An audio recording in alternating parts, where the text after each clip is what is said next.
All right, bladesmiths, on your anvils is the cloth. Go ahead and lift that up. That is a pristine piece of 5160 steel, and I'm sure you're thinking, man, I can make a hell of a signature blade out of that. However, that's not what we're doing today. Instead, you'll be forging friction folders. Really? Why a folder? It's a moving knife. I mean, the more moving parts in something, the more parts that can go wrong. Your 3-hour forging time starts now. The challenge here is going to be a couple aspects. One, it's a huge piece of steel we're going to have to shape down. And then number two, it's going to have to be perfectly dimensioned so that when it closes and opens, it will rotate cleanly. Everything has to be uniform flatness all the way across the piece. The first hour, I'll get it forged. The second hour, profile the blade. Third hour, heat treat the blade and do my finish grind. But it feels like no matter how hard I hit it, it just doesn't move like it does at home. Jacob's put a decorative twist. Well, how good of a strategy is it to put that decorative twist? It's not bad if he still grinds it flat, so it still fits in the slot in his handle. As long as it doesn't create a nice spot to chew the heck out of your palm. Yeah. My arm's already tired, and I just want to get past the forging stage into that grinding stage. Whack that spine! I am a spine whacker. When a blade's curving in a direction that I don't like, the easiest way to correct that is a good smack directly across the length of the anvil. It's a good technique. Vlad's doing some smart work. If you look at Greg's blade, it looks fantastic, man. All right, Doug, did you notice Greg's bare leg? Once the blade is profiled, I put it on my drawing and I hold it open and I hold it closed and I realize this isn't gonna work.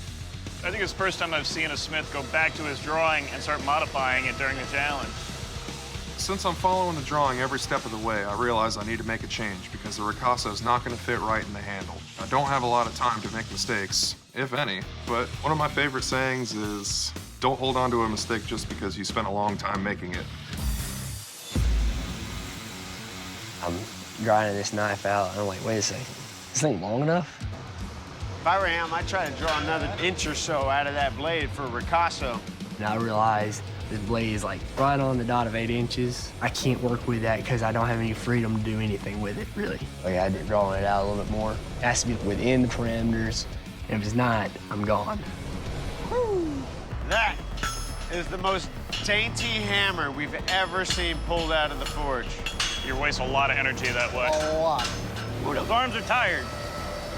Yeah, that's not good. I've got to straighten the blade out. I did think of my kids a good bit. You know, I never let them give up, and that was part of the voices in my head going, don't give up, even when you screw up, even when you can't close your hand. The hardest part right now is going to be getting it flat and making sure I got the right shape. I can see that I'm close to the parameters. I can see the tip starting to take shape, and I'm going to have to just grind my way out. Greg's blade is very thin, and he's tweaking it now as he's doing his thermal cycling. If it's warping during the thermal cycling, it's probably going to warp during the quench. Bingo, baby. Yeah, that's good. Jacob did draw that blade out some more. Without a ricasso. There's a little bit of a ricasso there. I'm trying to figure out exactly where I need to drill my hole at. I look next to me at Fuad's blade, and his blade's like, wow. Mine's looking pretty good, but I can't make any mistakes. Nice and slow, just to make sure I got it right. I want to accomplish a good quench, a straight blade, and the finished grind. Ideally, everything's going to go perfect with the heat treat, but life is ironic, and when you expect something to go a certain way, it doesn't. Everything goes perfect. It's ironic, isn't it? I expected everything to go horribly wrong. Went horribly right.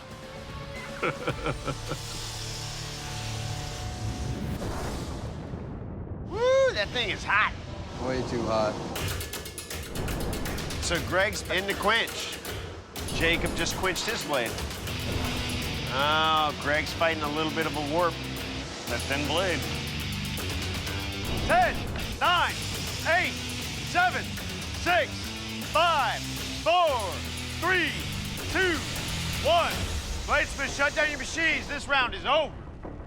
I'm feeling pretty good about my blade. I got it finished. I look over all the guys, and now I'm second-guessing myself because mine's the shortest blade, but it's within the parameters. They shouldn't have any complaints. All right, Bladesmiths, the judges have to make a decision. I'm gonna have you step off the forge floor.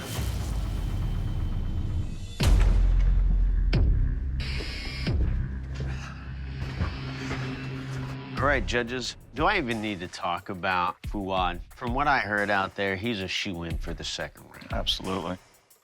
Moving on to Greg's blade. I think Greg's got a good profile. My biggest concern, that heat treat. He got this blade way too hot before he quenched. So I'm worried that this is gonna be a little bit on the brittle side, and since it's so lean, that could be an issue.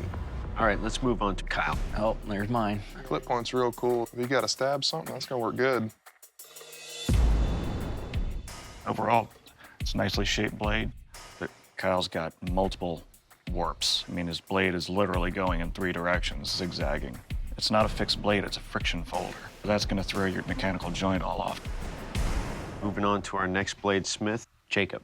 I didn't like the hole in it very much at all. Jacob's got a super effective utility shape, but here's the 800-pound elephant in the room. You gotta figure the handle material has gotta go past that and have enough material on this side of the hole to actually support and hold this together. And you can see, I mean, there's not a lot of space right there at all. So that's gonna be an issue. Well, gentlemen, have you made your final decision? Doug? Yes, I have. Dave? Yeah. Jay? Oh, yeah. Let's go tell our smiths.